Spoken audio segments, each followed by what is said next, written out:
Just 25 minutes until the first polls close in the states of Kentucky and Indiana. We're all sitting here eagerly awaiting those first real results, states that we can call.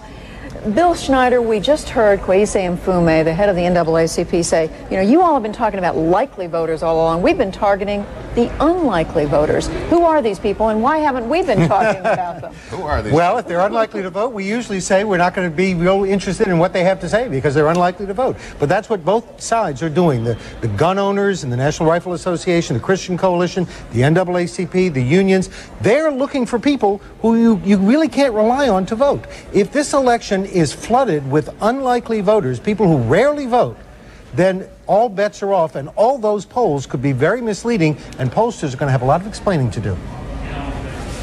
Okay, welcome to CNN Election Night 2000.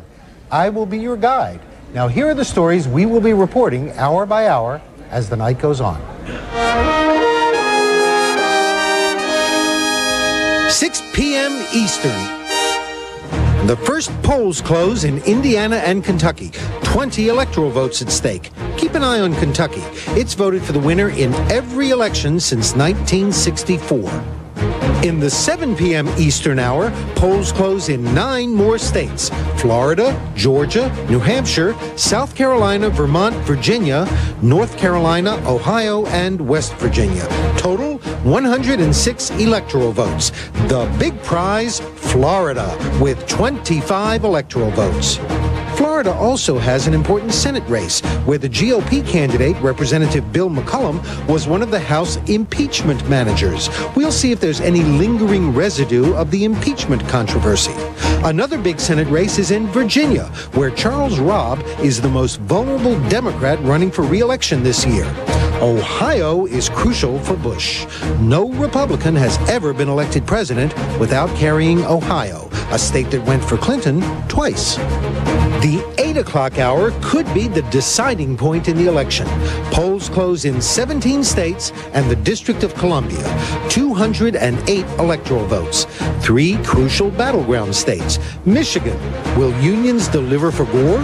Pennsylvania, will the state's conservative leanings on abortion and gun rights hurt Gore? Missouri, will this bellwether state vote for the winner in 2000? Missouri's bizarre Senate race pits Republican Senator John Ashcroft against the recently deceased Democratic governor, Mel Carnahan. If Carnahan wins, his widow will take the seat. Can a dead Democrat defeat Senator Ashcroft? Texas and Tennessee also close at 8. Texas looks like a big win for Bush, but Tennessee is no sure thing for Gore. Gore could become the first candidate who fails to carry his home state since George McGovern in 1972. 9 p.m. Eastern, 12 more states come in, another 102 electoral votes, including the battleground states of Minnesota and Wisconsin. Will Ralph Nader take enough votes from Gore to put those 2 historically liberal states in the GOP column? But the headline in the 9 o'clock Eastern hour will be New York. Senate, not president. Will Hillary Rodham Clinton become the first lady who overreached or the first lady who made it on her own? At 10 p.m. Eastern, 23 more electoral votes come in from Iowa, that's a battleground state, and a number of western states. At 11 p.m. Eastern, the big enchilada comes in, California, with 54 electoral votes. California is expected to go for Gore, but Bush hopes to put Ronald Reagan's state back in the GOP column, where it was for almost 50 years before it became Clinton country. Also, Oregon and Washington, 2 more West Coast battleground states where Nader voters will play a key role. 1 more big Senate race in Washington state, where incumbent Republican Slade Gorton is facing a self-financed multi-millionaire challenger who happens to be a woman, Internet executive Maria Cantwell. We'll be looking to see if the gender gap plays a decisive role in that race, and all over the country. If men are from Mars and women are from Venus, then Election 2000 could end up being the latest installment of Star Wars.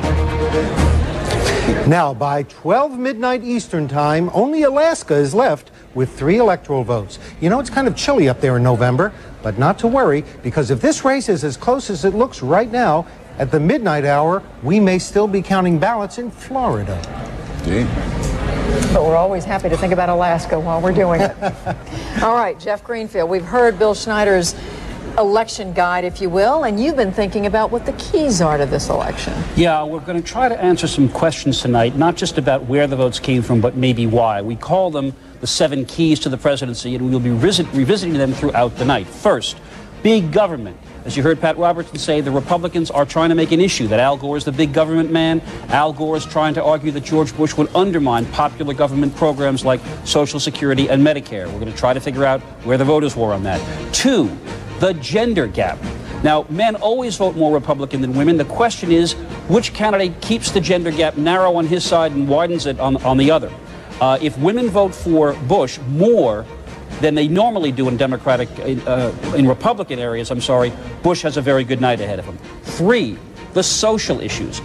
The Gore campaign had argued months ago that the environment and gun control and abortion would play for them. It may be that in states like Pennsylvania and Michigan and West Virginia, issues like guns and the environment will work against Al Gore. We're going to find out.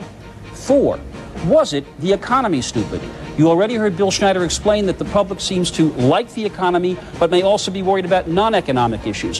Which of these 2 strains dominated, if either? That's one other question we're going to try to be answer, and in some case on a state-by-state basis if we can. 5, the Clinton factor. Once again, Mr. Schneider has cued us on this. Clinton, high job approval ratings, low personal approval ratings.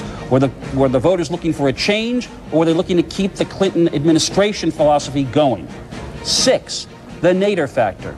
In Wisconsin, in Minnesota, perhaps in Washington or Oregon, could it be that this third-party candidate will take enough votes to defeat Al Gore, and will he get the 5% needed to become a federally funded party 4 years hence? And finally, what kind of leader is the country looking for? If it's experience, that speaks well to Al Gore. If it's leadership, if it's amiability, if it's personality, that speaks well to George W. Bush. And as I say, throughout this evening, we're going to be revisiting these questions as the exit polls and the votes come in. And Bernie, we think if we get the answers to these questions, we might know who the president is. But I'll tell you something, if it's as close as it looks now, we could still answer these questions and say, your guess is as good as ours. Indeed, very much so.